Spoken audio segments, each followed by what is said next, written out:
السلام علیکم ورحمۃ اللہ تعالی وبرکاتہ۔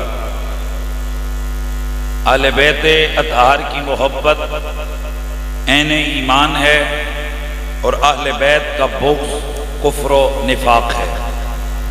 اہل بیت کی محبت ذریعہ نجات و کمال ہے اور اہل بیت کا بغض ذریعہ ہلاکت و زوال ہے۔ اہل بیت اطہار کی محبت دلیل مغفرت و یقین ہے اور اہل بیت کا بغض دلیل لعنت و خسران ہے۔ خوش بخت اور خوش نصیب ہیں وہ لوگ جنہیں اللہ کی بڑی بڑی نعمتوں میں سے ایک بڑی نعمت حب آل محمد عطا کی گئی ہے۔ معزز ناظرین و سامعین، نبی آخر الزمان صلی اللہ علیہ وآلہ وسلم دنیا سے جب تشریف لے کے گئے تو آپ نے پورے کا پورا نصاب شریعت بیان فرما دیا۔ کیا حلال ہے، کیا حرام ہے، کیا عام ہے اور کیا خاص ہے، کیا ضروری ہے اور کیا مستحب ہے، ہر ایک چیز کو اللہ کے نبی نے کھول کھول کر بیان فرما دیا۔ قرآن و سنت کی جس وقت توضیحات و تشریحات کی طرف ہم نظر ڈالتے ہیں تو یہ بات ہمارے لیے بڑی واضح ہوتی ہے کہ اللہ کے نبی صلی اللہ علیہ وآلہ وسلم نے جتنا اپنی آل بیت کی اپنی اور اپنی آل بیت کی محبت پر زور دیا ہے، اتنا اللہ کے رسول نے نماز، روزہ، زکوٰۃ اور حج پہ زور نہیں دیا، اور جتنا اللہ کے نبی نے اپنے اور اپنی آل بیت کے بغض اور دشمنی سے ڈرایا ہے، اتنا چوری، زنا، ڈکیتی اور قتل سے نہیں ڈرایا، جس سے یہ بات ہمارے سامنے واضح ہوتی ہے کہ جو بڑی سے بڑی نیکیاں ہیں ان میں سے سب سے بڑی نیکی نبی و آل نبی کا پیار ہے، اور جو بڑے سے بڑے گناہ ہیں ان بڑے گناہوں میں ایک بڑا گناہ نبی اور ان کی آل بیت کا بغض ہے۔ نبی علیہ السلام کی احادیث کو دیکھیں تو میرے نبی نے بہت زیادہ زور دیا ہے اپنی آل بیت کی محبت پر۔ ارشاد مصطفی امام طبرانی اسے اپنی اوسط کتاب کے اندر لے کر آئے ہیں۔ اللہ کے نبی نے فرمایا الزموا مودتنا اہل البیت فانہ من لقی اللہ وهو یودنا دخل الجنہ بشفاعتنا او کما قال النبی علیہ السلام۔ حضور فرماتے ہیں ہم آل بیت کی محبت کو اپنے اوپر لازم کر لو، کیونکہ جو شخص اللہ تعالیٰ سے اس حالت میں ملاقی ہوا، یعنی اس حالت میں وہ مرا کہ درا حال ہے کہ وہ ہم سے پیار کر رہا تھا، اللہ تعالیٰ ہماری شفاعت کی وجہ سے اسے جنت میں داخل فرمائے گا۔ والذی نفسی بیدہ، اس ذات کی قسم جس کے قبضے میں مجھ محمد کی جان ہے، لا ینفع عبدا عملہ الا بمعرفت حقنا۔ اللہ کے نبی فرماتے ہیں اس رب کی قسم جس کے قبضے میں مجھ محمد کی جان ہے، کسی بندے کو اس کا کوئی بھی عمل، اس کی نماز، اس کا روزہ، اس کی زکوٰۃ، اس کا حج، اس کی چھوٹی، اس کی بڑی، کوئی بھی نیکی اسے اس وقت تک نفع نہیں دے سکتی جب تک کہ وہ ہم آل بیت کے حق کی معرفت نہ حاصل کر لے۔ اب غور کیجئے، نماز کتنی بڑی نیکی ہے، لیکن اس کی قبولیت معلق ہے کس پر؟ معرفت حق آل بیت پر۔ روزہ کتنی بڑی نیکی ہے اور سعادت ہے، دیگر حج اور بڑی بڑی عبادات کس قدر بڑی نیکیاں ہیں، لیکن نبی کی احادیث بڑی واضح ہیں کہ اگر جب تک کوئی شخص آل بیت کا سچا پیار دل میں نہیں رکھے گا، جیسے وضو کے بغیر نماز نہیں ہوتی، ویسے حب آل محمد کے بغیر کوئی عبادت قبول نہیں ہوتی۔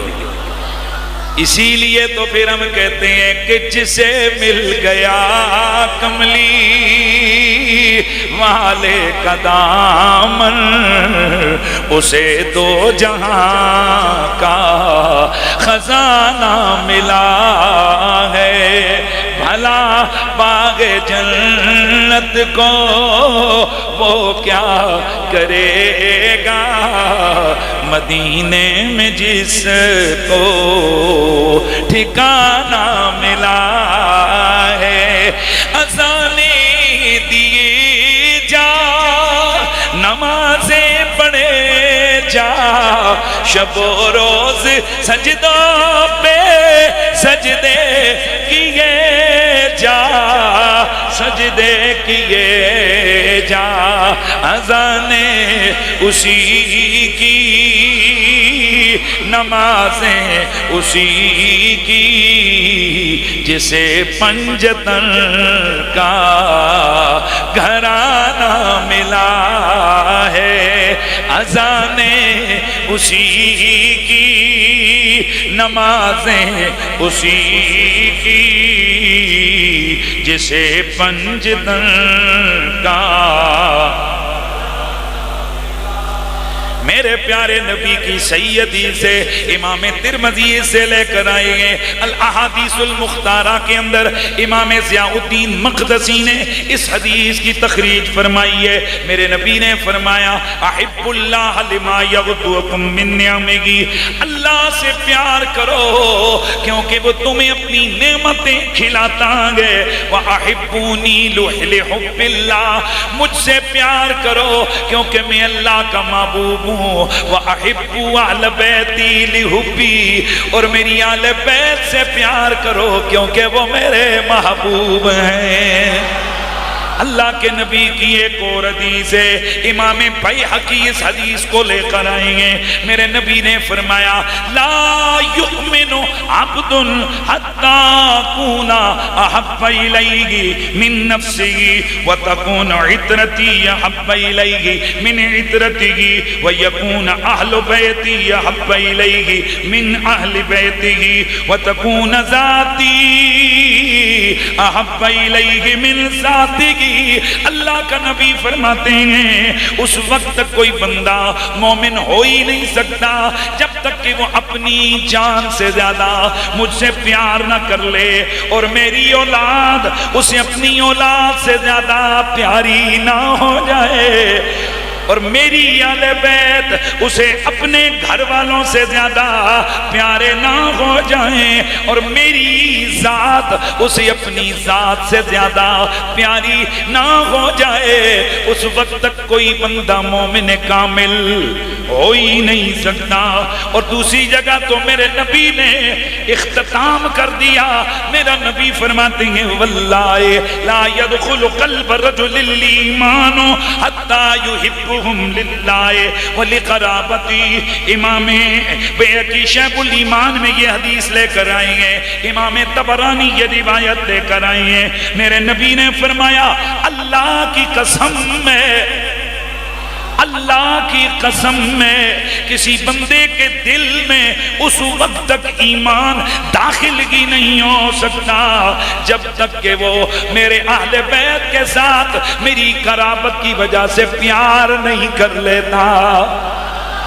دوستان گرامی ذرا غور کریں، اس حدیث نے تو میں کہتا ہوں حد کر دی ہے۔ یہ حدیث تو واضح کر رہی ہے جیسے وضو کے بغیر نماز مکمل نہیں ہوتی، ویسے اہل بیت کی محبت کے بغیر ایمان دل میں داخل ہو ہی نہیں سکتا۔ اسی لیے تو پھر یہ صدا لگتی ہے اذانیں اسی کی، نمازیں اسی کی، اذانیں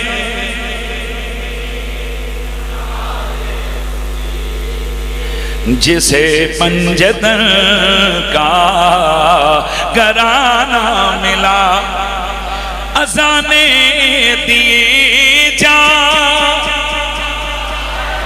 نمازیں پڑھے جا، اذانیں دیے جا، نمازیں پڑھے جا، شب و روز سجدوں پہ سجدے کیے جا، سجدے کیے جا، اذانیں آواز آئے اذانیں اسی کی، نمازیں اسی کی، جسے پنجتن کا۔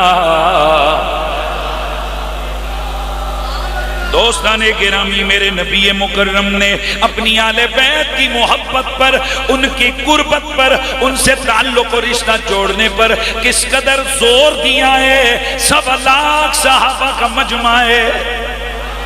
سیدنا زید بن ارقم رضی اللہ تعالیٰ عنہ اس حدیث مبارکہ کے راوی ہیں، اور صرف ایک زید بن ارقم ہی نہیں ہے، دیگر بھی میرے نبی کے اور صحابہ اور بھی اس حدیث کے راوی ہیں۔ 1.25 لاکھ کا مجمع ہے، غدیر خم کا موقع ہے۔ میرے نبی کی ظاہری حیات کا آخری سب سے بڑا اجتماع ہے۔ میرا نبی فرماتے ہیں انی ترکتو فیکم ما، تفصیلی حدیث ہے، میرے نبی نے فرمایا میں تم میں 2 بڑی بھاری چیزیں چھوڑ کے جا رہا ہوں، ایک اللہ کی کتاب ہے، دوسری میری اہل بیت ہے۔ پھر آخر میں آپ نے فرمایا اذکرکم اللہ فی اہل بیتی، اذکرکم اللہ فی اہل بیتی، اذکرکم اللہ فی اہل بیتی۔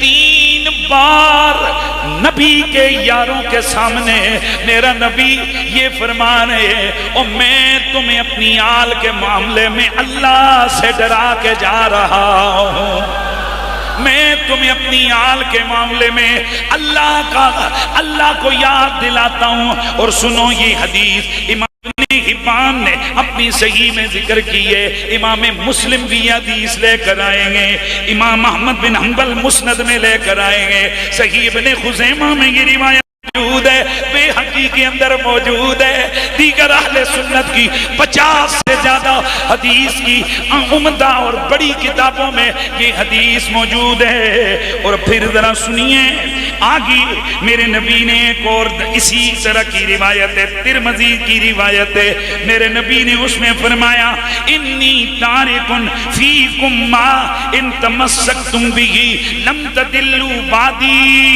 احدہما اعظم من الآخر کتاب اللہ حبل ممدود من السماء الى الارض وعطرتی اہل بیتی ولن یتفرقا حتی یردا علی الحوض فانظروا کیف تخلفونی فیہما۔ اللہ کا نبی فرماتے ہیں او میرے صحابیوں، میں تم میں 2 بڑی چیزیں چھوڑ کے جا رہا ہوں، اگر ان میں سے ایک دوسری سے بڑی ہے، ان میں سے ایک دوسری سے بڑی ہے، ان میں پہلی کتاب اللہ ہے، یہی وہ اللہ کی رسی ہے کہ جس کو مضبوطی سے پکڑنے کا حکم دیا ہے، اور دوسری میری اہل بیت ہے، یہ کبھی بھی آپس میں جدا نہیں ہوں گے۔ ان تمسکتم بگی لن تضلوا بعدی، اگر تم نے قرآن اور اہل بیت کا دامن پکڑے رکھا تو میرے بعد کبھی گمراہ نہیں ہوگے۔ یہ خطاب نبی کے صحابہ کو ہے، قیامت تک ساری امت کے لیے یہ رہنما اصول ہے۔ اگر ایک ہاتھ میں قرآن ہوا، دوسرے ہاتھ میں نبی کی آل کا دامن ہوا، میرا نبی گارنٹی دیتے ہیں اے بندہ جو مرضی ہو جائے کبھی گمراہ نہیں ہوگا۔ اس کی وجہ یہ ہے قرآن کیا ہے یہ آل نبی بتاتی ہے، اور آل نبی کیا ہے یہ قرآن بتاتا ہے۔ آل نبی یہی اللہ کی رسی ہے، قرآن یہ بھی اللہ کی رسی ہے، اور یہ وہ رسی ہے کہ میرا رب قرآن میں فرماتا ہے اللہ کی رسی کو مضبوطی سے پکڑ کے رکھو، تفرقہ بازی میں نہ پڑو۔ امام جعفر صادق فرماتے ہیں ہم آل نبی وہ اللہ کی رسی ہیں جس کو مضبوط پکڑنے کا حکم اللہ نے عطا فرمایا ہے۔ اللہ کا شکر ہے اللہ نے ہمیں قرآن بھی دیا ہے، اہل بیت بھی دی ہے۔ قرآن پڑھ کے آل نبی کے قصیدے سنا کر ہم یہ عرض کر رہے ہیں یا رسول اللہ صدیاں گزر گئی ہیں پر آپ کا حکم اب تک ہمارے پاس موجود ہے۔ ہمارے ایک ہاتھ میں قرآن ہے، دوسری ہاتھ میں آپ کی آل بیت ہے، گارنٹی آپ کی ہے کہ پھر گمراہی نہیں ہے۔ اسی لیے تو ہم اللہ کا شکر ادا کرتے ہوئے یہ کہتے ہیں ربا تیرا شکر ہے تو نے ہمیں اپنی آل بیت کا پیار عطا فرمایا ہے۔ اذانیں اسی کی، نمازیں اسی کی،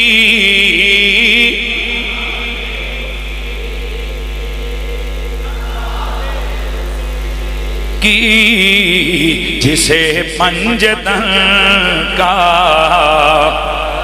ہاں مل کے آواز آئے، اذانیں اسی کی، نمازیں اسی کی، جسے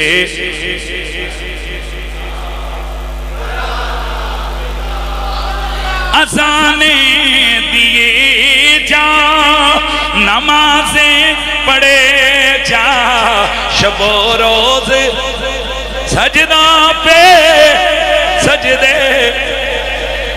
اور یہ بات بھی میں خود نہیں کہتا کہ اذانیں اسی کی، نمازیں اسی کی، جسے آل بیت کا یہ مقدس گھرانہ میں لائے، رب کی قسم یہ بھی میرے نبی کا فرمان ہے۔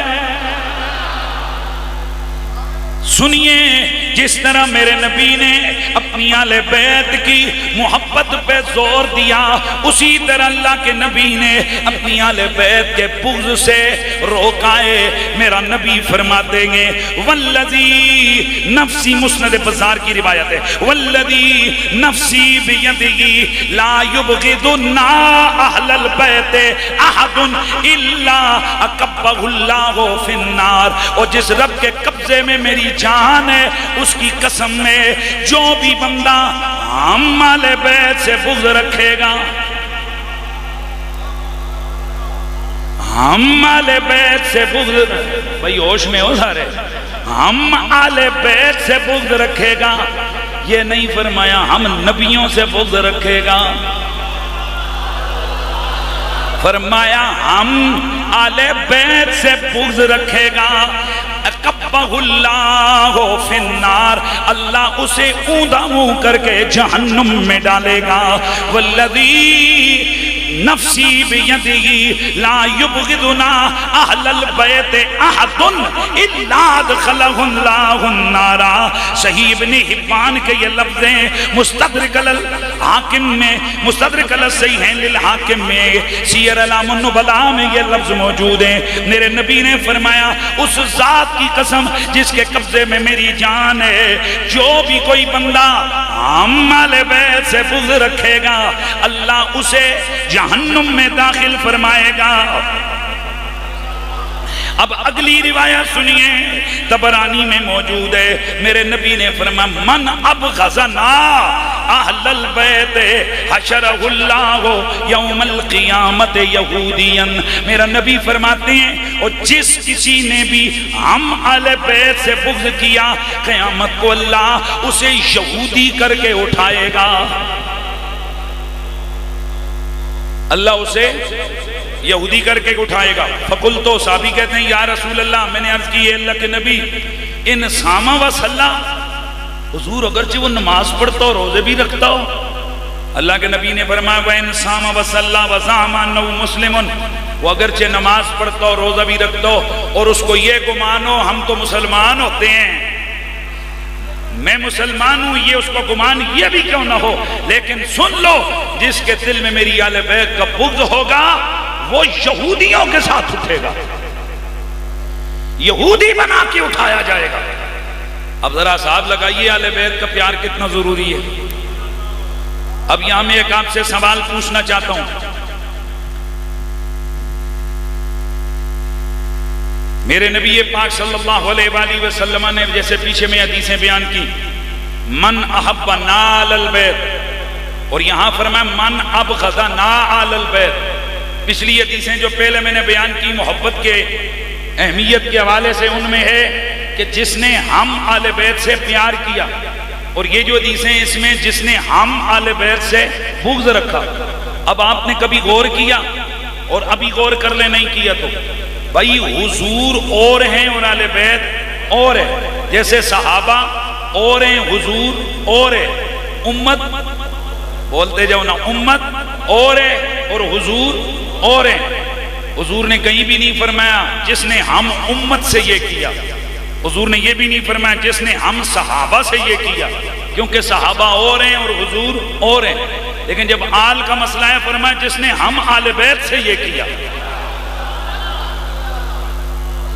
اور میں بیان کر چکا کوئی ایک دو نہیں ہے، کتنی روایتیں جن میں من حبنا، خود کو حضور آل بیت کے ساتھ لے کر آئے۔ معلوم ہے ایسا کیوں فرمایا کہ آل محمد کو حضور نے اتنی قربتوں میں رکھا ہے کہ ان کی محبت حضور کی محبت ہے، ان کا پیار حضور کا پیار ہے، ان کا ذکر حضور کا ذکر ہے، ان کی دشمنی حضور کی دشمنی ہے، ان کا ادب حضور کا ادب ہے، ان کی بے ادبی حضور کی بے ادبی ہے۔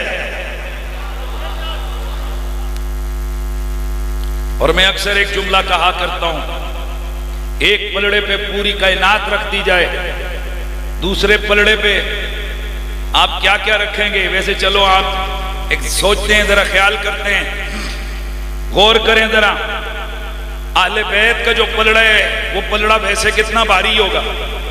بھائی نبی کا خون ہے، وہ پلڑا کتنا بھاری ہوگا؟ لیکن جب اس اہل بیت کے پلڑے میں حضور خود بھی جا کر بیٹھ جائیں، اب ہر بندہ یہاں بیٹھ کے غور کرے اور میرے سننے والے اس چیز کا ادراک کریں کہ آل بیت کا کیا منصب اور کیا مقام ہے کہ حضور ان کا ذکر خود کو ساتھ شامل رکھ کے کرتے ہیں۔ تو پھر اسی لیے تو مجھے کہنا پڑتا ہے کہ بے مثل ہے جہان میں ہیبت حسین کی، اللہ رے یہ شان جلالت حسین کی، اللہ رے یہ شان جلالت۔ کل بھی دلوں پہ راج تھا زہرا کے لال کا، بھائی ہاتھ اٹھا کے پتا چلے، کل بھی دلوں پہ راج تھا زہرا کے لال کا، ہے آج بھی دلوں پر حکومت۔ دوستان گرامی، میرے نبی نے جگہ جگہ فرمایا اہل بیت اہل بیت اہل بیت اہل بیت۔ قرآن میں بھی اللہ فرماتا ہے انما یرید اللہ یذہب عنکم الرجس اہل البیت۔ قرآن میں اللہ فرماتا ہے قل لا اسألکم علیہ اجرا الا المودۃ فی القربى، اے اہل البیت۔ دوستان گرامی، یہ اہل البیت کون ہے کہ جو تطہیر کے وارث ہیں، جو مباہلے کے اندر شامل ہیں، کہ جن کی مودت کا حکم میرے رب نے دیا ہے۔ اب ٹیکنیکلی ذرا توجہ سے سننا ہے، یہ اہل البیت یہ کلی ہے۔ میں ہلکے لہجے میں بات سمجھانا چاہتا ہوں۔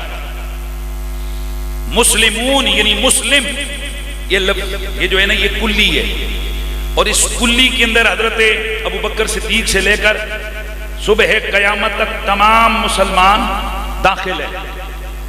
صحابہ یہ کلی ہے، اس کلی کے اندر ابو بکر صدیق سے لے کر آخری صحابی ابو طفیل عامر بن واصلہ تک سارے صحابی شامل ہیں۔ اہل البیت یہ کلی ہے۔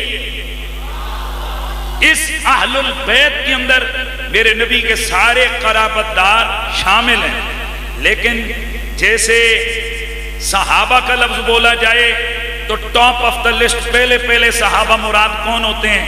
ابو بکر، عمر، عثمان، علی۔ اب دیکھنا یہ کہ جب اہل البیت کا لفظ بولا جائے تو ٹاپ پر کون ہستیاں مراد ہوتی ہیں؟ تو اس کا جواب یہ ہے جب یہ کلی اہل البیت بولا جائے تو ٹاپ پر جو ہستیاں اس سے مراد ہوتی ہیں وہ کون ہیں؟ علی، فاطمہ، حسن۔ کون بھائی کون بولو؟ علی، فاطمہ، حسن۔ اسی لیے تو پھر نیازی کی روح کو اللہ خوش رکھے، انہوں نے لکھا تھا اللہ اللہ نبی کا گھرانہ، یہ گھرانہ ورا الورا ہے، اللہ اللہ نبی کا گھرانہ، یہ گھرانہ ورا الورا ہے، اس میں حسنین اور فاطمہ ہیں، اس میں حسنین اور فاطمہ ہیں، اس گھرانے میں شیر خدا ہے، اس میں حسنین اور فاطمہ ہیں، اس گھرانے میں شیر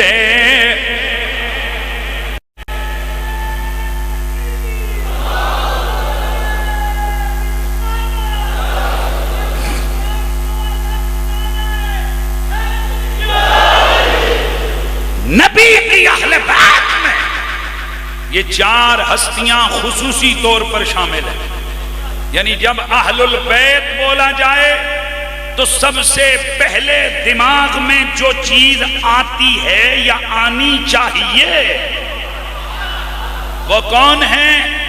علی، فاطمہ، آہستہ بول رہے ہو، علی، فاطمہ، علی، فاطمہ، علی، فاطمہ۔ اور یہ میرا قیاس نہیں ہے، یہ میرے نبی کی حدیث ہے، میرے نبی کی حدیث ہے کہ اللہ کے نبی نے آل البیت سے سب سے ٹاپ پر یہ چار مراد دی ہیں۔ امام حاکم اپنی صحیح سند کے ساتھ یہ روایت لے کر آئے ہیں، اس کے علاوہ امام نسائی اور دیگر محدثین کرام یہ روایت لے کر آئے ہیں۔ اس کے معنی میں حدیث مسلم شریف میں موجود ہے، مسند احمد بن حنبل میں موجود ہے، نسائی شریف میں موجود ہے، ترمذی شریف میں موجود ہے، ابو داؤد شریف میں موجود ہے۔ اہل سنت کی مین سٹریم حدیث کی تمام کتابوں میں اس معنی کی روایت موجود ہے، الفاظ مختلف ہیں، معنی یہی ہے۔ میرے نبی مکرم سید الکونین صلی اللہ علیہ وآلہ وسلم کی اولاد میں سے سیدنا عبداللہ بن جعفر رضی اللہ تعالیٰ عنہ فرماتے ہیں، قال لما نظر رسول اللہ الی الرحمت حابطہ، ایک دن حضور بیٹھے تھے کہ اللہ کے نبی نے خدا کی رحمت کو برستا دیکھ لیا۔ یہ والے جملے آپ کو دیگر حدیث کی کتابوں میں نہیں ملیں گے۔ اللہ کے نبی نے اللہ کی رحمت کو برستا نازل ہوتا دیکھ لیا۔ قال ادعوا لی ادعوا لی، حضور نے فرمایا بلاؤ میرے لیے، بلاؤ میرے لیے۔ فقالت صفیہ، اللہ کے نبی کی بیوی، ہم مومنوں کی امی حضرت سیدہ صفیہ کہنے لگی، من یا رسول اللہ، حضور کس کو بلایا جائے؟ قال اہل بیتی، میرے نبی نے فرمایا میری اہل بیت کو بلاؤ، میری اہل بیت کو بلاؤ۔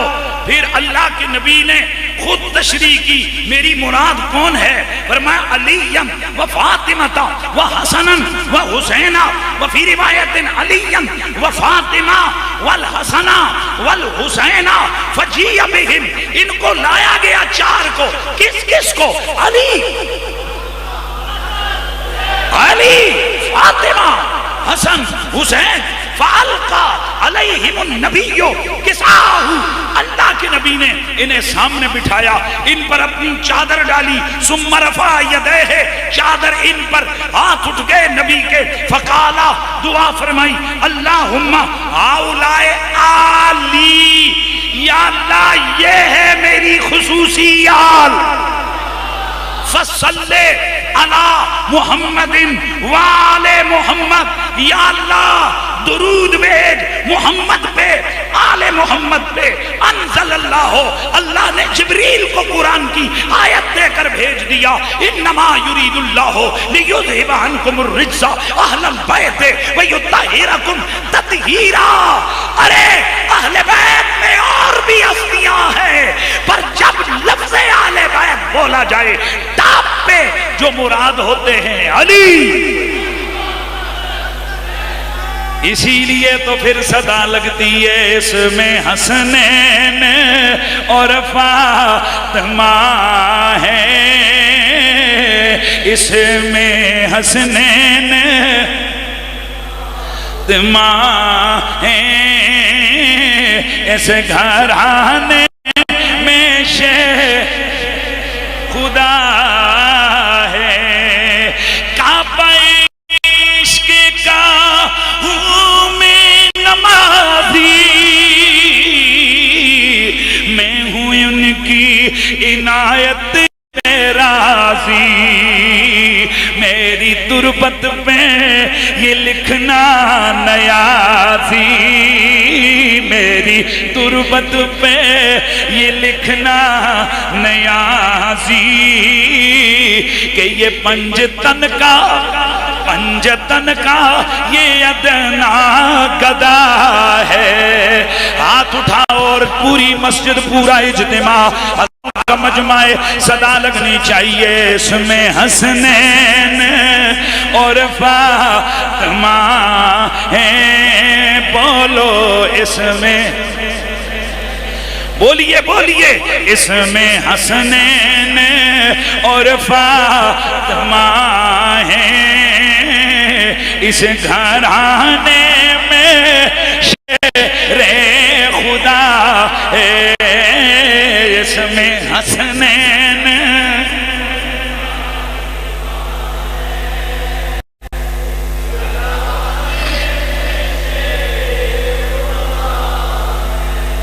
میں نے عرض کیا کہ اس طرح کی روایات صحیح مسلم، ترمذی، ابن ماجہ، حدیث کی اہل سنت کی مین سٹریم کتابوں میں روایات موجود ہیں کہ جن میں بڑا واضح ہے کہ میرے نبی کی اہل البیت میں ٹاپ کی جو ہستیاں ہیں وہ 4 ہیں۔ کون کون سی؟ اور یہی وہ 4 ہیں، یہی وہ جو 4 ہیں، یہ ہر جہت سے، ہر حیثیت سے اہل بیت میں بھی جدا ہیں، صحابہ میں بھی جدا ہے۔ کیا بولا میں نے؟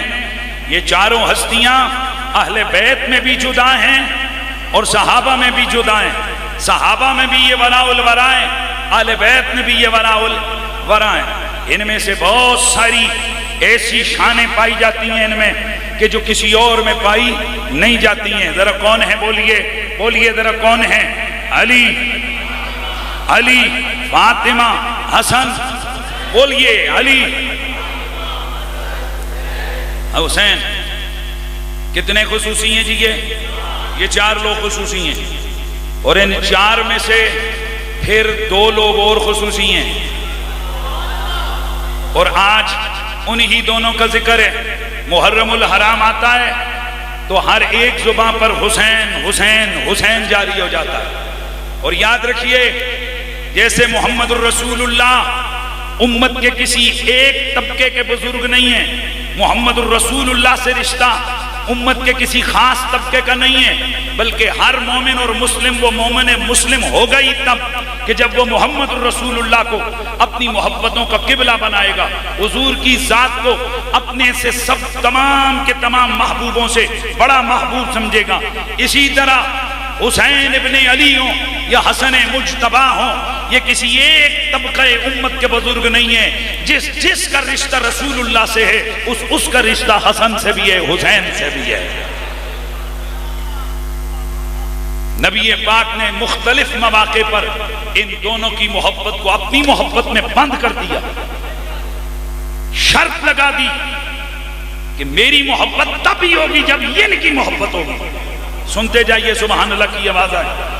میرے نبی پاک صلی اللہ علیہ وآلہ وسلم، میرے نبی کی صحیح حدیث ہے، میرے آقا حضور نے فرمایا، حضرت سلمان رضی اللہ تعالیٰ عنہ سے مروی ہے، اللہ کے نبی نے فرمایا للحسن والحسین من احبہما احببتہ، جس نے ان دونوں سے پیار کیا میں اس سے پیار کروں گا، وَأَحْبَبْتُهُ وَفِي رِوَایَةٍ وَمَنْ أَحْبَبْتُهُ، اور جس سے میں پیار کر لوں احبہ اللہ، وہ رب کا بھی محبوب ہو جاتا ہے، وَأَحْبَّهُ اللہ، اور جس سے اللہ پیار کر لے ادخلہ جنات النعیم، اللہ اسے جنات نعیم میں داخل کرتا ہے، ومن ابغضہما، جس نے ان دونوں سے بغض رکھا، او بغا علیہما، یا ان کی نافرمانی اور ان سے دشمنی کی، ابغضتہ، میرا اس کے ساتھ بغض ہے، ومن ابغضتہ، اور جس سے میں بغض رکھوں ابغضہ اللہ، اسے اللہ بغض رکھتا ہے، ومن ابغضہ اللہ، جس سے اللہ بغض رکھے ادخلہ عذاب جہنم ولہ عذاب مقیم۔ طبرانی کے یہ الفاظ ہیں، اللہ کے نبی فرماتے ہیں جس سے اللہ بغض رکھے، اللہ ناپسند کرے، اللہ اسے جہنم میں ڈالتا ہے اور ہمیشہ ہمیشہ کا عذاب اس کا مقدر بن جاتا ہے۔ تو پھر ذرا بتائیے اہل بیت میں ٹاپ پر کون؟ علی، فاطمہ، حسن، حسین، اور پھر اللہ کے نبی صلی اللہ علیہ وآلہ وسلم سے پوچھا گیا، سئل رسول اللہ، انس بن مالک فرماتے ہیں اللہ کے نبی سے پوچھا گیا، ایو اہل بیت کا احب الیکا، یا رسول اللہ یہ اہل بیت تو بہت سارے لوگ ہیں، ان میں آپ کو سب سے پیارا کون لگتا ہے؟ فقالا، حضور نے فرمایا الحسن والحسین، مجھے سب سے پیارا حسن لگتا ہے، حسین لگتا ہے۔ وَقَانَ يَقُولُ لِفَاطِمَةَ، حضرت انس بن مالک فرماتے ہیں، یہ ترمذی کی حدیث ہے، اللہ کے نبی حضرت بی بی پاک سے فرمایا کرتے تھے، ادعو لی ابنائے، میرے دونوں بیٹوں کو لے آؤ۔ جب سیدہ ان دونوں کو لے کر آتی فَيَشُمُّهُمَا وَيَزُمُّهُمَا إِلَيْهِ، اللہ کے نبی انہیں سونگتے اور انہیں سینے سے چمٹا دیتے، انہیں سینے سے چمٹا لیتے۔ یہی وجہ ہے کہ اہل بیت میں ان کی دو کی بڑی خاص اور نرالی شانیں ہیں۔ وہ الگ بات ہے کہ ظاہر ہے علی اور زہرا پاک ان سے بڑے ہیں، لیکن چونکہ یہ محرم شریف آتا ہے تو اس میں یاد حسین سے دل معمور ہوتا ہے، اس لیے ہم آج امام علی مقام امام حسین علیہ السلام کے تذکار کو خصوصی طور پر یہاں بیان کریں گے۔ حضرت امام علی مقام امام حسین علیہ السلام کون ہے؟ اب ذرا آپ نے سننا ہے۔ سب سے پہلے کہا جاتا ہے نا کہ بندے کی جان باڈی شکل و صورت یہ کیسی ہے، ہم اس شکل و صورت اور حلیے کو کیا بیان کریں۔ الاصابہ میں امام حضرت انس بن مالک فرماتے ہیں، کان الحسن والحسین اشبہ برسول اللہ، حسن حسین ہو بہو تصویر مصطفیٰ لگتے تھے۔ حسن حسین ہو بہو تصویر مصطفیٰ لگتے تھے۔ اس کی ڈیٹیل ترمذی کے اندر حدیث ہے جو مولا علی سے مروی ہے۔ حضرت مولا علی فرماتے ہیں، الحسن اشبہ رسول اللہ ما بین الصدر الی الراس، حسن سینے سے لے کر سر تک ہو بہو حضور کا حلیہ رکھتے تھے۔ والحسین اشبہ النبی ما کان اسفل من ذالک، حسین یہاں سے نیچے پورا دھڑ حسین کا بالکل ہو بہو حضور کا سر، حضور کا دھڑ تھا۔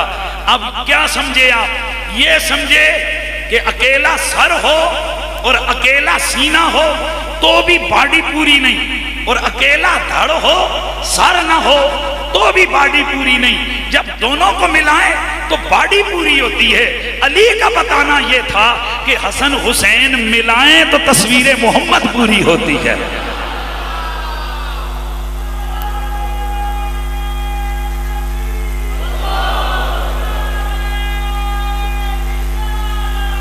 امام اہل سنت امام احمد رضا فاضل بریلوی رحمت اللہ تعالی علیہ آپ فرماتے ہیں، ایک سینہ تک مشابہ، ایک وہاں سے پاؤں تک، حسن سبتین ان کے جاموں میں ہے نیمان نور کا، صاف شکل پاک ہے دونوں کی ملنے سے، یا صاف شکل پاک ہے دونوں کی ملنے سے، یا خط توام میں لکھا ہے یہ دوبر کا نور کا۔ میں اپنے سننے والوں کو یہ تھوڑا عرض کر دوں، یہ تشبیہ دی ہے کہ یہ جیسے خط توام میں 2 ورقے لکھے ہوں تو یہ 2 ورقہ نور کا لکھا ہوا ہے. آپ کو شاید سمجھ نہیں ہے کہ یہ مشکل اصطلاح استعمال کی ہے. خط توام کیا ہوتا ہے؟ پہلے زمانوں میں جاسوس ہوں یا بادشاہوں کے آگے ملازم ہوں یا خصوصی دستاویزات جس وقت تیار ہوتی تھی تو ان کے لیے خط توام ایجاد کیا گیا تھا. خط توام یہ ہوتا تھا کہ ایک صفحے کے اوپر چترکاری کر دی جائے، پھول بوٹے بنا دیے جائیں، لیکن اس کی خاص لائنیں ایسی ہوں کہ جن کے اندر لفظ لکھے جائیں، یعنی اپنا مقصودی عبارت لکھی جائے. لیکن اس کا طریقہ یہ ہوتا تھا کہ ایک جیسے 2 صفحے لیے جاتے، ان دونوں کی ڈائمنشن ایک طرح رکھی جاتی، ان کی لائنیں زاویے آپس میں ملائے جاتے. ایک صفحے پہ سیدھے لفظ لکھے جاتے، دوسرے صفحے پہ الٹے لفظ لکھے جاتے. اور اگر جو مقصودی جملہ ہوتا تو وہ آدھا ایک صفحے پر آدھا دوسرے صفحے پر ہوتا، یعنی وہ اکر کے کاغذ کو نیچے سے ایسا خاص انداز سے اس کو لکھا جاتا کہ جب دیکھنے والا اوپر سے دیکھتا تو اسے پھول بوٹے نظر آتے. لیکن اگر کسی روشنی کے سامنے اس صفحے کو یوں کر کے دیکھتا اور دونوں صفحے آپس میں ملتے تو ایک لفظ ایک صفحے کا دوسرا دوسرے کا، تو پوری عبارت سامنے سب نظر آ جایا کرتا. اب اس میں 2 چیزیں تھیں، ایک کہ ان کی ڈائمنشن بالکل ایکوریٹ ہو، لائنیں خصوصی ہوتی کہ اوپر نیچے لائن ادھر ادھر نہ ہو. دوسرا یہ کہ یہ آدھا ایک پہ لکھا جاتا آدھا دوسرے پہ. اب اگر ایک ملائے تو بھی مقصد پورا نہیں، اگر دوسرا صفحہ ہے تو بھی مقصد پورا نہیں، اور اگر یہ دونوں مل گئے ہیں ان کو نیچے رکھو تو پھر بھی مقصد پورا نہیں. ایک روشنی ہونی چاہیے یار، خدا کے لیے یار، ایک روشنی ہونی چاہیے جس روشنی کے سامنے اس صفحے کو سامنے دونوں صفحوں کو اوپر نیچے رکھ کر ڈائمنشن ملا کر ان کو پڑھا جائے تو روشنی کے ذریعے وہ لفظ سامنے لکھے ہوئے آتے ہیں. یوں پیغامات جائے اس کو کہتے ہیں خط توام. میرے اعلیٰ حضرت نے کیا تشبیہ دی ہے، فرماتے ہیں ایک ورقے پہ حسن کی شکل کے، ایک ورقے پہ حسین ہے، بنانی ہے تصویر محمد، بنانی ہے تصویر محمد. ایک صفحے پہ خط ہے حسن کی صورت کے، دوسرے صفحے پہ خط ہے حسین کی صورت کے. لیکن آپ کو معلوم ہے، میں نے جیسے پہلے کہا، یہ نظر تو پھر بھی نہیں آئے گا جب تک روشنی نہ ہو. فرمایا اس عبارت کو پڑھنے کے لیے یہ بلب کی روشنی کی ضرورت ہے، تصویر محمد دیکھنے کے لیے عشق اور ایمان کی روشنی کی ضرورت ہے. ایمان کا نور چاہیے، عشق کا نور چاہیے کہ جس سے دیکھو گے حسن کو، دیکھو گے حسین کو، تصویر زہرا کے بابا کی مکمل ہوگی. اس لیے میرے نبی کے صحابہ میرے حضور کے وصال کے بعد دور امام حسن مجتبی میں دور دراز سے سفر کر کے آتے. ایک دن رہتے، دوسرا دن رہتے. امام حسن بلا کر پوچھتے کیوں آئے ہو، کوئی مقصد؟ کہتے خدا کی قسم حضور کی یاد نے تڑپایا تھا، آپ کو دیکھنے آ گئے. چہرہ آپ کا دیکھتے ہیں یادیں حضور کی تازہ ہو جاتی ہے. تو پھر اسی لیے مجھے کہنا ہے کہ صاف ہے ایک سینے تک مشابہ، ایک وہاں سے پاؤں تک حسن سبتین ان کے جاموں میں ہے نیما نور کا. صاف شکل پاک دونوں کی ملنے سے حیا خط توام میں لکھا ہے یہ 2 ورقہ نور کا. تیری نسل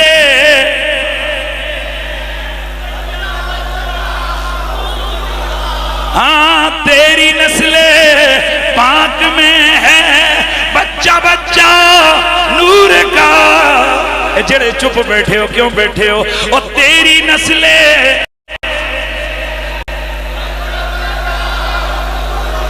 ہو، تیری نسل پاک میں ہے بچہ بچہ نور کا. تو ہے نور تیرا سب گھرانہ نور کا، تو ہے نور تیرا.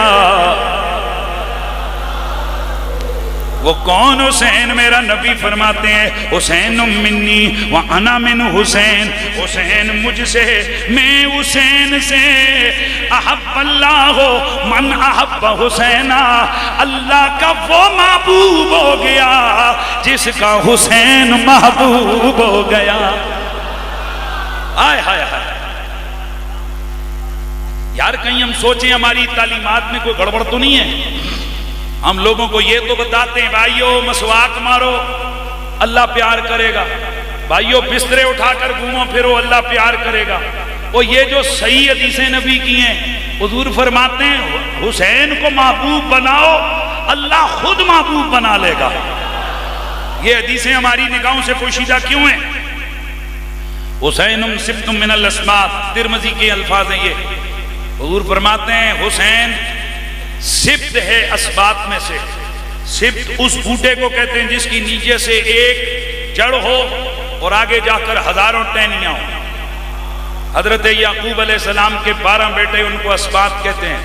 وجہ یہ ہے کہ ان 12 بیٹوں سے 12 قبیلے اور 12 قبیلوں سے پھر پوری دنیا کے اندر ان کی اولاد پھری۔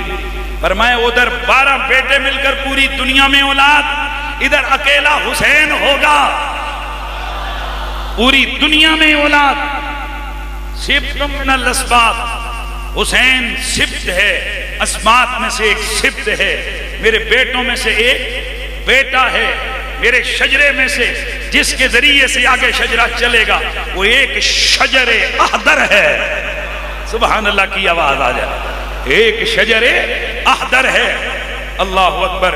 یہی امام عالی مقام امام حسین، طبرانی کے الفاظ ہیں، بی بی پاک ایک دن دونوں شہزادوں کو لے کر میرے نبی کی خدمت میں آئیں، اور یہ دن وہ ہیں کہ میرے نبی پاک علیل ہیں، بیمار ہیں، اور اسی بیماری میں آپ کا وصال ہو گیا۔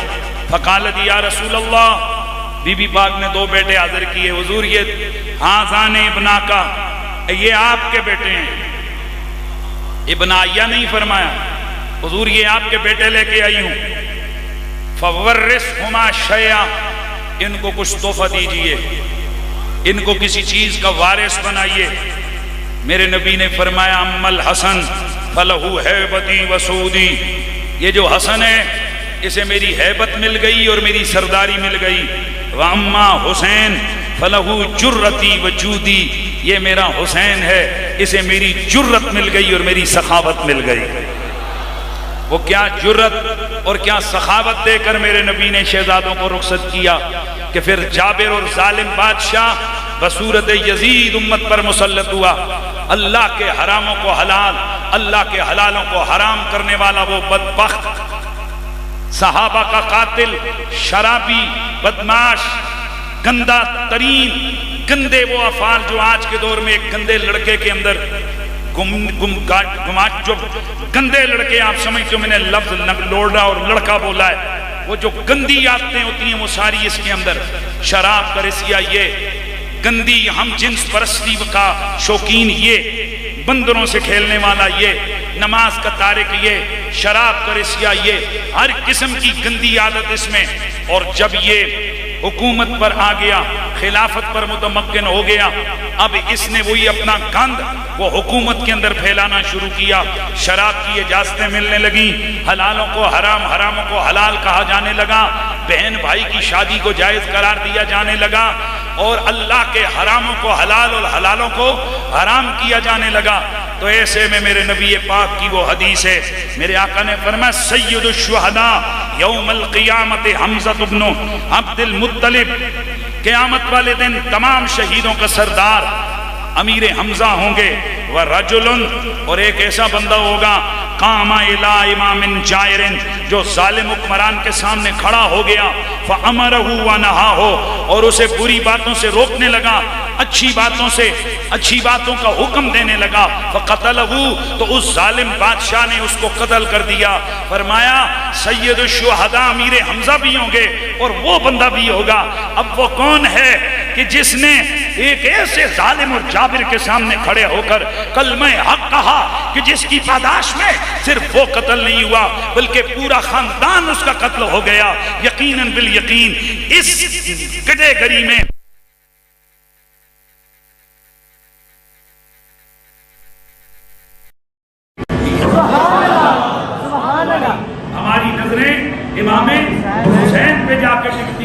اور یہ امام علی مقام امام حسین ہے جن کو میرے نبی کی جودت ملی، میرے نبی کی صحابت ملی اور میرے نبی کی جرت ملی کہ آج جرت ہے کہ بادشاہ ہے، ظالم ہے، کتنے صحابہ قتل کر دیے گئے، اس سے پہلے جنہوں نے کلمہ حق کہا وہ کہیں غیب میں مارے گئے، کہیں جناب اچانک پتہ چلا وہ گھر سے نکلے تھے اور وہ ہلاک کر دیے گئے۔ اس طرح سے ٹارگٹ کلنگ میں وہ صحابہ مارے گئے، ان کو کھلے عام دھمکی دی گئی، مٹ جاؤ گے حسین، قتل کر دیے جاؤ گے۔ لیکن کیا جرت ہے، حسین آگے سے بتائے کر رہے ہو کہ عام لوگوں کی جرت اور ہے، محمد کی وراثت کی جرت اور ہے، محمد کی وراثت کی جرت اور پھر سخاوت ملی۔ میں جملہ پورا کرتا ہوں، میں یہ لفظ پورے کرتا ہوں تاکہ میرا یہ میسج آپ تک پہنچے۔ میرا خواہش ہے کہ یہ میرا عنوان پورا ہو، وقت ذرا زیادہ ہو گیا لیکن میں چاہتا ہوں کہ میرا یہ پیغام مکمل ہو۔ حسین کی سخاوت کیا ہے؟ دوستان عزیز، سخاوت میں کوئی بندہ بڑا سخی ہو، وہ کسی کو درخت دے دیتا ہے، کسی کو کپڑے دے دیتا ہے، کسی کو گاڑی دے دیتا ہے، کسی کو نقدی دے دیتا ہے، کسی کو پلاٹ دے دیتا ہے، کسی کو مکان دے دیتا ہے، اور سخی بندہ ہو اللہ کی راہ میں بھی بڑی سخاوت کرتا ہے، خرچے کرتا ہے، دیگیں بانٹتا ہے، سب کچھ بانٹتا ہے۔ جب میرے نبی کے دین کو ضرورت پڑی، اب سخاوت حسین دیکھیے، سخاوت میں حسین نے مسکرا کے کیا کیا دیا؟ 6 مہینے کا علی اصغر بھی دے دیا، جوان علی اکبر بھی دے دیا، اون و محمد بھانجے بھی دے دیے، حضرت قاسم جیسا بھتیجا بھی دے دیا، حضرت امام علی مقام امام حسین علیہ السلام نے عثمان بن علی بھی دے دیے، ابو بکر بن علی بھی دے دیے، محمد بن علی بھی دے دیے، عباس بن علی بھی دے دیے، عبداللہ بن علی بھی دے دیے، عون بن علی بھی دے دیے، جعفر بن علی بھی دے دیے۔ ایک روایت میں 9 بھائی، ایک روایت میں 5 بھائی اور چھٹے خود ہیں، یہ بھائی قربان کر دیے۔ حسین تیری سخاوت، فرمایا لے لو میرے نبی کے دین کے لیے، میرے بھانجے بھی لے جاؤ، بھتیجے بھی لے جاؤ، عقیل کی اولاد بھی لے جاؤ۔ تو یہ جو کوئی بھی اس وقت تھا وہ سارے کا سارا سخاوت میں حسین ابن علی نے عطا کر دیا۔ فَلَهُ جُرَّتِي فَلَهُ جُرَّتِي وَجُودِي، حسین کے لیے جود بھی ہے اور حسین کے لیے جرت بھی ہے۔ کربلا کے اندر امام علی مقام نے سخاوت کا وہ معیار قائم کیا ہے کہ قیامت تک آنے والا اس معیار تک نہیں پہنچ سکتا، اور کربلا میں امام نے جرت کا وہ اصول قائم کیا ہے کہ پھر حسین ابن علی کے بعد قیامت تک آج تک نہ کوئی آیا اور قیامت تک نہ کوئی آ سکتا ہے۔ تو پھر اسی لیے ہم نے یہ صدا لگانی ہے اور ہماری گفتگو مکمل ہونی ہے کہ بے مثل ہے جہان میں ہیبت حسین کی، اللہ ہرے اللہ ہرے یہ شان جلالت، سب بھائی بانج بیٹے کر دیے فدا، بے مثل ہے جہان میں سخاوت حسین کی، بے مثل ہے جہان میں سخاوت۔ اور صحیح اور یقینی بات یہ ہے کہ امام علی مقام کی شہادت کروڑوں نہیں، اربوں نہیں، ہر مومن کے دل کا ایک وہ رنج نہ مٹنے والا غم ہے جو صبح قیامت تک باقی رہے گا۔ اس غم کے درد میں بھی عبادت ہے، اس غم کے درد میں بھی ایک نجات کی کیفیت ہے، اور یقیناً یہ درد اسی کے دل میں ہے کہ جس دل میں رسول اللہ کا پیار ہے۔ اللہ تعالیٰ ہمیں شہدائے کربلا کی محبتوں سے لبریز فرمائے، اور اللہ کریم آل بیت اطہار کی محبت میں زندگی اور اسی محبت میں ہم سب کو موت نصیب فرمائے۔